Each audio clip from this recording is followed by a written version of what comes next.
আমি একটা কাম কৰি আছো বহলি কৰি আছো নেকি বেয়া বহলি কৰি আছো বেয়া বহলি কৰি আছো নেকি বেয়া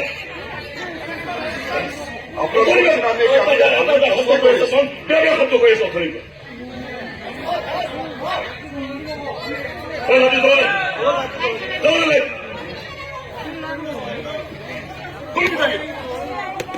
হেল্ল' মাইকী মানুহ বহি আছে মানুহ বহি আছে ইয়াত তেওঁলোকৰ সন্মুখত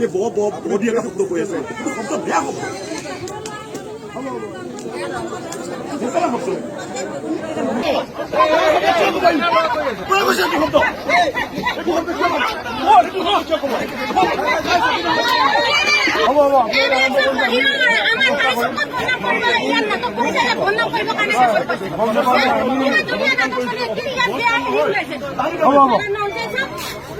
বাহিৰৰ ল'ৰাকেইটা আহি কিনে ইয়াত একদম হেৰি কৰি আছে সঁচাকে ভাবি আছো সঁচাকে এইবিলাক মানে একদম মানুহ ইমান সহ্য কৰিব নোৱাৰে যে মঞ্চৰ ওপৰত অভিনয় কৰি থকাটো অত্যন্ত কষ্টকৰ আৰু আমি ভ্ৰাম্যমান শিল্পীখিনি আপোনালোকৰ মাজত মৰম বিলাবৰ বাবেহে আহোঁ ইয়াত নাটক কৰি থকাটো বহুত এটা সহজ কথা নহয় তাৰ মাজত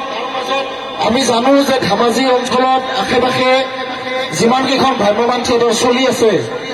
হৈছিল কিন্তু এতিয়া এইবোৰ নাই মানে নাটক এতিয়া মঞ্চৰ ওপৰত অভিনয় কৰি আছে আমাৰ যিখিনি আৰ্টিষ্ট আছে মহিলা শিল্পী যিখিনি অভিনয় কৰি আছে আমাৰ যি গোলাম নাটকখন চলি আছিলে গোলাম নাটকখন যিটো থানাৰ চিনত আমাৰ 3জন মহিলা মানুহ থাকে সন্মুখৰ পৰা এজন ব্যক্তিয়ে বহুত বেয়া বেয়া ৱাৰ্ড কৈছে যিটো ৱাৰ্ড ধৰক মই আজি আপোনালোকৰ আগত ক'ব নোৱাৰিম এনেকুৱা এটা শব্দ কৈছে যিটো শব্দ কোৱাৰ কাৰণে আমাৰ আৰ্টিষ্টখিনি বহুত লজ্জান্বিত হৈছে আৰু আমাৰ আৰ্টিষ্টখিনিয়ে নাটকখন বন্ধ কৰি উভতি ধৰিবলগীয়া এটা পৰিৱেশৰ সৃষ্টি হৈছে কিন্তু যিজন ব্যক্তিয়ে কৈছিল সেই মানুহজনক আমাৰ আহ্বায়ক সমিতি আৰু দৰ্শকে পেণ্ডেলৰ পৰা উলিয়াই পঠিয়াইছে বৰ্তমান আৰু আমি বৰ্তমান এতিয়া তেখেতসকল আকৌ নাটক আৰম্ভ কৰিছোঁ দৰ্শকৰ মাজত কিন্তু বৰ্তমান যিখন কমিটি আমাক মানে ইয়াত নিমন্ত্ৰণ কৰিছিল তেখেতসকলৰ মানে সমিতিখনৰ দুৰ্বলতা বুলি ক'ব নাযাওঁ এইটো মানে অডিয়েঞ্চৰ কাৰণে হৈছে হয়তো তেওঁ নাটকখন চাই ভাল পোৱা নাই হয়তো সেইটো কাৰণে তেখেতে আমাক এনেকুৱা শব্দ কৈছে মই আশা কৰিছোঁ যে অনাগত দিনত ধেমাজিবাসীৰ ৰাইজৰ ওচৰত মই অনুৰোধ কৰিছোঁ যে এনেকুৱা মিছবিহেভ যাতে শিল্পীখিনিক নকৰে কাৰণ শিল্পীখিনিয়ে সদায় মৰম বিলাবৰ কাৰণে আপোনালোকৰ মাজত আহে কিন্তু আজি এতিয়া যিটো পৰিৱেশ ইয়াতে হৈছে এইটো বৰ দুখ লগা বৰ লজ্জাজনক কথা এটা শিল্পীক যদি বেয়া শব্দৰে ব্যৱহাৰ কৰা হয় তেতিয়াহ'লে অঞ্চলটোৰো মান সন্মান যোৱাৰ কথা শ্ৰোতা দৰ্শকবৃন্দ আজি যিটো পৰিৱেশ ইয়াতে হ'ল নৈপৰীয়া থিয়েটাৰৰ কৰ্তৃপক্ষৰ ফালৰ পৰা আমি আপোনালোকক আহ্বান জনাইছোঁ অনাগত দিনত যাতে এনেকুৱা অপ্ৰীতিকৰ পৰিৱেশ আকৌ নহয় আমি আপোনালোকক যিমান পাৰোঁ মনোৰঞ্জন দিয়াৰ বাবে কষ্ট কৰি আছোঁ আমি আকৌ আপোনালোকৰ মাজত নাটক আৰম্ভ কৰিম কিন্তু যিজন ব্যক্তিয়ে আমাৰ শিল্পীখিনিক ইমান বেয়া বেয়া শব্দৰে ব্যৱহাৰ কৰি আছে কথা কৈ আছে মঞ্চৰ সন্মুখৰে পৰা ওচৰত বহি থকা ব্যক্তিজনে হয়তো তেখেতক মানা কৰি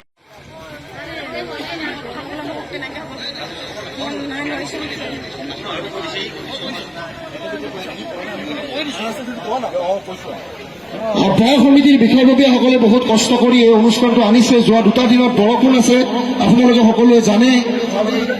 গোটেইখিনি মহিলা মানুহ বহুত কষ্ট কৰি এই অনুষ্ঠানটো ইয়াতে এই 3 দিন চলাইছে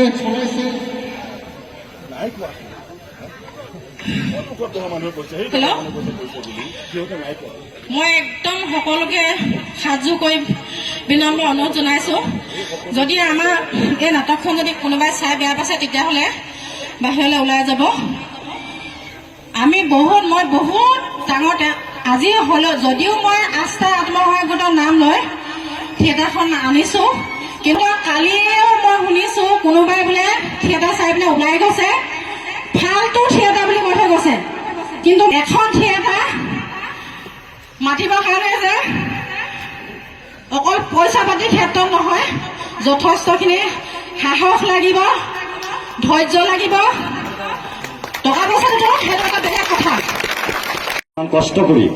অনুষ্ঠানটো চলাইছে বাইদেউৰ তত্বাৱধানত কোনোবা আছে, সদস্য আছে, চবে সহায় কৰিছে, ভাল লাগিছে। ধেমাজিত আহিছোঁ, ধেমাজিত আগে পিছে বহুত নাটক কৰিছোঁ,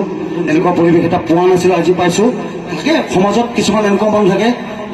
100জনৰ মাজত এজন বেয়া মানুহ থাকে, একো নাই। বাইদেউ যিমান কষ্ট কৰি আমাক ইয়াত আমন্ত্ৰণ কৰি আমাক নাট প্ৰদৰ্শন কৰাৰ সুবিধাকৰণ কৰি দিছে, শ্ৰোতাখিনি ধন্যবাদ, বহুত ধন্যবাদ, চেলুট মাৰিছোঁ বাইদেউ। এতিয়া আমি এনেকুৱা কৰ্ম কৰিম, আপোনালোকে বহুত কৰা ধন্যবাদ।